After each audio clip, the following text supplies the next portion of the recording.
Todo lo que ahora nos parece absolutamente normal al ponernos al volante, hubo un tiempo en que fue pionero y extraño. No entenderíamos un automóvil sin intermitentes o sin control de crucero. Y se hace difícil imaginar que hubo un tiempo en que avances tan trascendentales como los neumáticos de caucho o los espejos retrovisores despertaban dudas entre algunos usuarios agoreros. Vamos a recordar algunos de los pioneros que se atrevieron a presentar innovaciones que hoy nos resultan tan familiares como el autorradio o el volante, aunque de hecho el primer coche de la historia tampoco llevaba volante. Sí, como escuchas, ahora te cuento todo. 1. Neumáticos de goma del automóvil.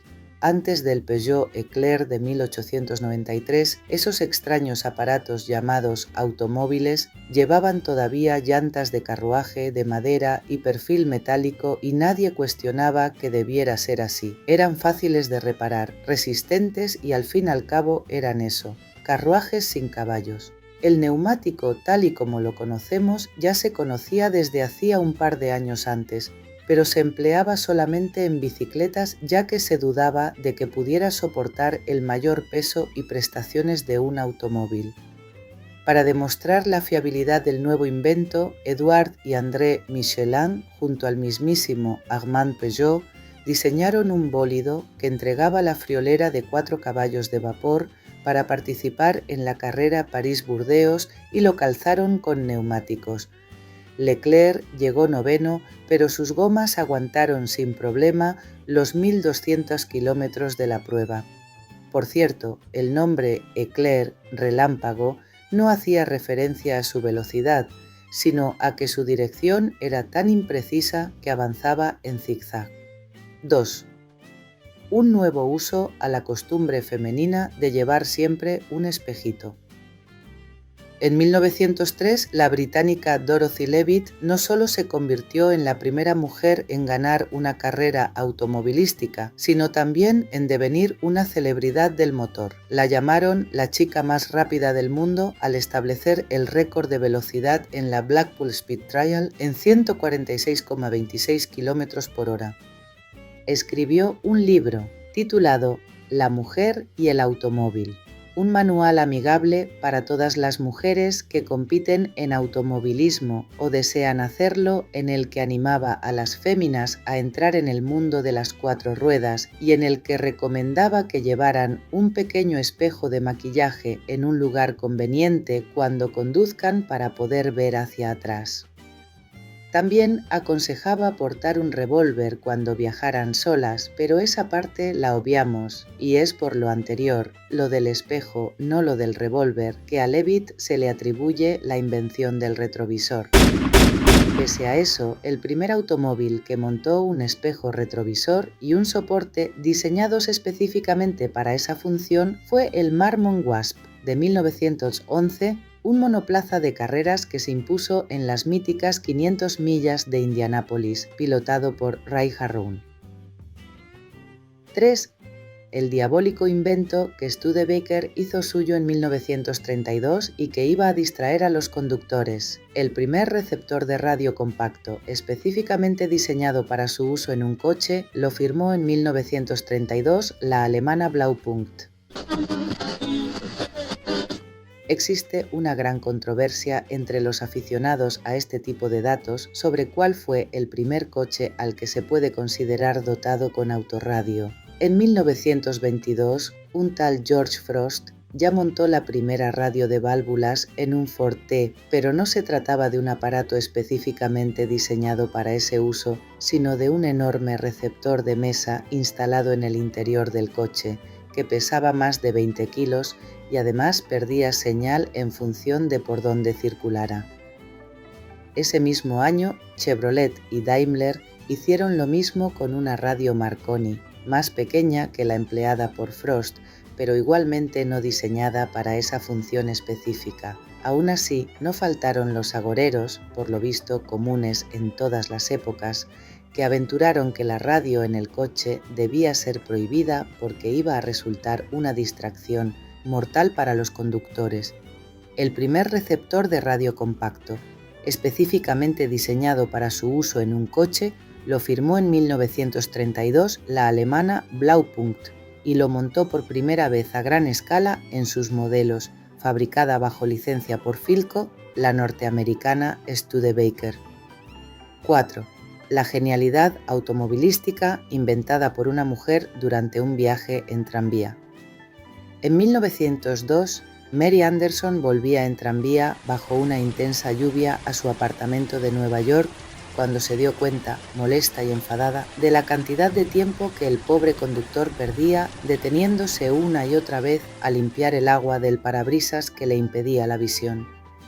Anderson era una mujer resolutiva, criada en una granja en Alabama que había salido adelante con buen ojo para los negocios al invertir en terrenos una herencia familiar. Viendo esto, pronto se puso manos a la obra. Diseñó un curioso brazo de metal unido con un resorte a un taco de goma blanda. Se colocaba en el exterior del parabrisas y al accionarla desde dentro del vehículo con una palanca limpiaba el cristal. Mary intentó registrar su patente en 1904, pero su invento fue rechazado en todos los despachos a los que acudió alegando que el artilugio solo serviría para distraer al conductor, ya que éste debería dejar de prestar atención a la conducción para dar vueltas a la palanquita. Henry Ford, que tenía más influencia en los despachos que Anderson, le copió descaradamente la idea. La patentó con alguna ligera modificación y ya la ofreció en opción para todos sus modelos T en 1908.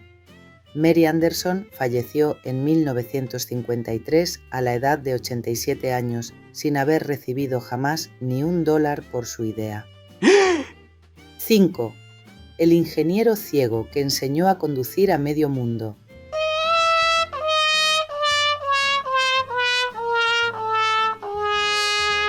La historia del control de crucero, que hoy ya equipan todos los automóviles, es muy curiosa porque su creador, Ralph Titor, era invidente. A pesar de su ceguera de nacimiento, Titor se había labrado una gran reputación como ingeniero en el mundo del automóvil, ya que, con su bien educado oído, era capaz de distinguir problemas mecánicos con solo escuchar el sonido del motor. Obviamente, para sus desplazamientos personales y profesionales, dependía por completo de su ayudante, chofer y abogado con el que viajaba a todas partes. Pero Titor se dio cuenta de que éste disminuía la velocidad mientras hablaba y la subía mientras escuchaba, algo que le molestaba extraordinariamente. Partiendo de la idea básica de un termostato, creó en 1945 un dispositivo llamado Speedostat, que es el antecesor del actual control de crucero. Por supuesto, también en este caso no faltaron los profetas del Apocalipsis que aseguraron que era un mecanismo que iba a propiciar que los conductores se quedaran dormidos. El primer coche que lo incorporó fue el Chrysler Imperial de 1958. 6. Riendas para los carruajes sin caballos. Como decíamos al principio, los primeros automóviles no tenían volante. Conforme a su condición de carruajes sin caballos, se optó por un sistema de dirección con dos palancas que hacían las veces de lo que en la versión con tracción animal hacían las riendas, es decir, se tiraba de una de ellas en base a la dirección que se quisiera tomar.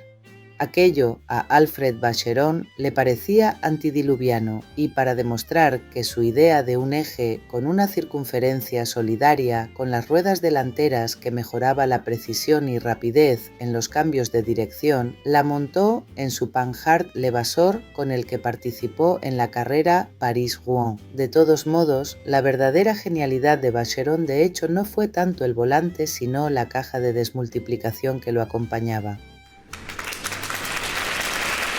7.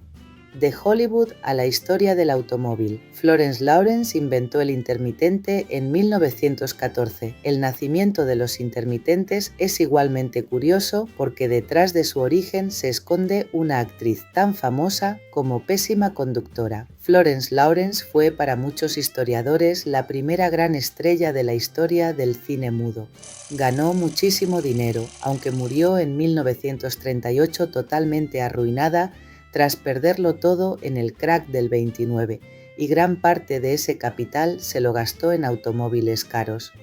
Lo que ocurría es que Florence era una conductora tan apasionada como despistada, Let's go. y sus choques con otros vehículos al girar eran frecuentes. En 1914 tuvo la idea de incorporar en el parachoques trasero de uno de sus coches un dispositivo que le permitía, pulsando un botón, que un cartel indicador subiera indicando el inminente cambio de dirección del coche. También hizo lo mismo con una señal de stop que se desplegaba cuando pisaba el pedal de freno. Florence Lawrence nunca patentó sus inventos, aunque, como ya había pasado en otras ocasiones, Buick se quedó con el concepto de su idea y pocos años después ya instaló intermitentes de serie en todos sus coches. Esta mujer aplicaba la máxima de a grandes males grandes remedios. Esperamos os haya gustado este vídeo. Decidnos en comentarios si conocíais estas curiosidades y si queréis más vídeos de este tipo. Muchas gracias a todos por vernos y seguirnos, y recordar, nos vemos en las carreteras.